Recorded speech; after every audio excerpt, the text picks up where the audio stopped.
Welcome to This Explainer. It's actually kind of wild to think about, but exploring 6,400 kilometers straight down into our own planet, it's literally harder than sending probes to the very edge of the solar system. We can peer 46 billion light years to the cosmic horizon, but the center of the Earth is entirely opaque to light and way, way beyond the reach of any conventional drill. Today, we are going to look at a massive geological mystery that has stumped scientists for decades, and we're going to explore a radical new phase of matter that might just solve the whole thing. So first we discovered Earth's liquid core. Cool. Then we found a solid core hidden deep inside that liquid one. But as our measurements got better and better, we realized this solid inner core has some really bizarre properties that are, well, decidedly liquid-like. Which brings us to this ultimate, kind of hilarious paradox from our source material. Is the inner core solid or liquid? The answer is yes. Right? How is that even possible? It sounds like a riddle, but it's a genuine scientific reality that we're going to unpack today. To understand how something can somehow be solid and liquid at the exact same time, we've got to uncover the strange truth about our planet's hidden heart. And we need to look at how we even know what's down there in the first place. Because obviously we can't just drill down there, our best geophysicists have basically had to act as detectives. They listen to the faint rumblings of distant earthquakes to map out the Earth's layers. Back in 1909, Andrija Mohorovičić noticed seismic waves finding a shortcut through deeper, denser rock. Boom, the crust-mantle boundary is discovered. Just a few years later, in 1914, Benno Gutenberg realized certain waves were being completely blocked, which proved the existence of a molten outer core. And then, in 1936, Ing Lehmann brilliantly figured out that some waves were actually reflecting off an even deeper region, revealing the solid inner core. It's just an absolutely incredible history of scientific deduction. Now, what's really interesting here is the actual set of tools these detectives used: P waves and S waves. Basically, there are two main ways to deform material. You can compress and expand its volume, that's your P wave, or you can shear it, change its shape, that's an S wave. P waves, they blast right through both solids and liquids. S waves, on the other hand, can only travel through solids. They get completely blocked by liquids. But here is the wild part. We can actually detect surface seismic waves that start as a P wave, convert into an S wave to travel through the solid inner core, and then convert back into a P wave to return to the surface. It's literally like a secret Morse code traveling straight through the center of the Earth. So, for a really long time, our neat little model of a solid iron core worked perfectly. But as our seismic data got more and more sensitive, we started seeing these massive glitches. First, P waves pass through the inner core faster from pole to pole than they do around the equator. Second, and this is the real kicker, when those S waves do travel through the inner core, they move way, way too slowly for a stiff material like crystalline iron. And third, they lose their energy much faster than they should. Basically, the new data was actively ruining our perfect model. Which brings us to this very specific and honestly very problematic number, 0.45. This is the core's Poisson's ratio. Now, in physics, this ratio is basically a measure of how easily a material can be sheared compared to how easily it can be compressed. For your typical solid metal, this number normally sits around 0.2 or 0.3. But at 0.45, Earth's core is incredibly close to the Poisson's ratio 4, of all things, rubber. That means the iron core isn't stiff like we thought, it's highly deformable. To borrow a highly non-technical term from our source material, the core is unexpectedly squidgy. It totally resists compression, but it yields super easily to shear forces.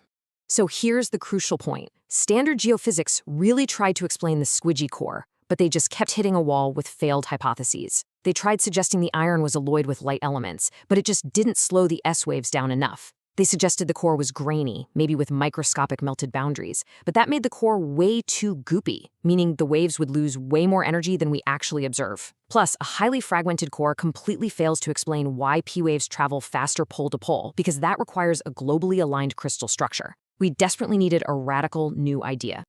And that brings us to the big reveal, a whole new state of matter. Here's where things get truly fascinating.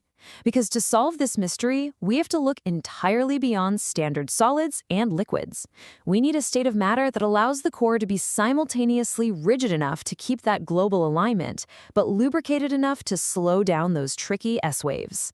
Enter the super-ionic state. This is a bizarre hybrid phase of matter, where you have a rigid, solid crystal lattice made up of one element, but atoms of a completely different element are just moving freely right within that exact same structure. I know it sounds straight out of science fiction, but it's very real. We've actually observed superionic ice, where hydrogen flows freely through a solid lattice of oxygen.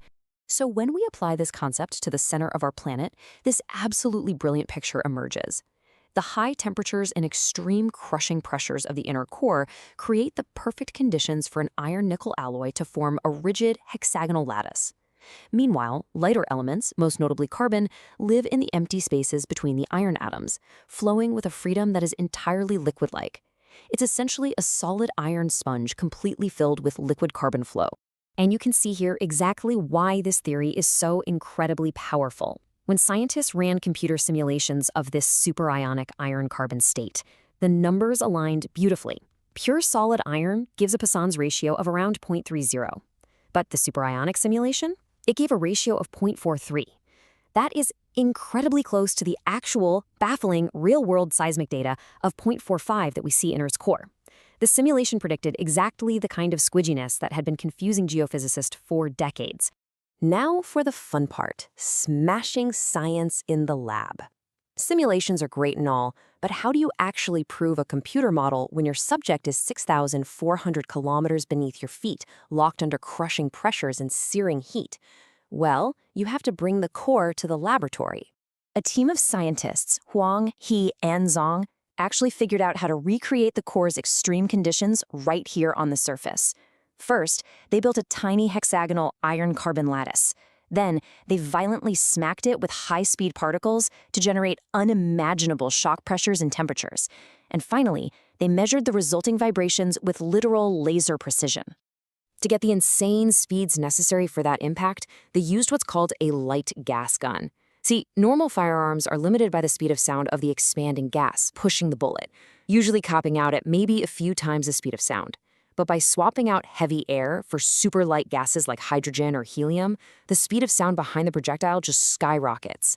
This basically turns the gun into a particle accelerator for geology, firing projectiles at Mach 20 or higher. We're talking literal orbital velocities here. And the results of this high-speed collision were nothing short of spectacular.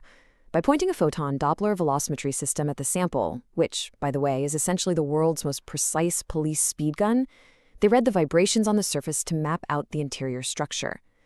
The impact successfully unlocked the superionic state in the real world. It perfectly replicated the strong shear softening, and it produced shear velocities and Poisson's ratios completely consistent with the actual inner core data. The squidgy superionic hypothesis wasn't just some computer model anymore. It was experimentally proven. So why does this tiny microscopic discovery matter for the entire planet? Because it solves multiple, massive geological mysteries all in one fell swoop. The fact that carbon can flow like a liquid through the solid iron lattice perfectly explains why P waves travel faster pole to pole. The carbon flow is actually aligning with the Earth's rotational axis. This entirely loosens the strict constraints on how the iron lattice needs to be globally aligned.